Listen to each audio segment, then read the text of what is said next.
நாளைக்கு சாமியா இருக்க முடியாது. இன்னைக்கு வழிபாடு செய்யக்கூடிய நீங்க நாளைக்கு உங்களால வழிபாடு செய்ய முடியாது. ஏன் இந்த தன்மை? சந்திரன் மாறிக்கிட்டே இருப்பார்.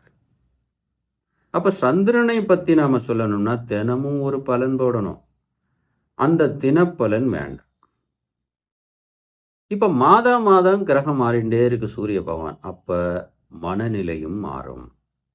அப்ப விருச்சக ராசி அன்பு சகோதரியே, அன்பு சகோதரனே, உங்களுக்கு இந்த சூரிய மாற்றத்தால என்ன நடக்கும் தெரியுமா?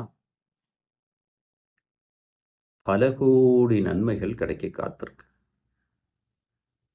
எப்படி சொல்றீங்க அப்படின்னா, குரு பகவான் ஏற்கனவே ரிஷபத்தில் இருந்து 7வது பார்வையாக உங்களை பார்க்கிறார். முக்கியமான பார்வை.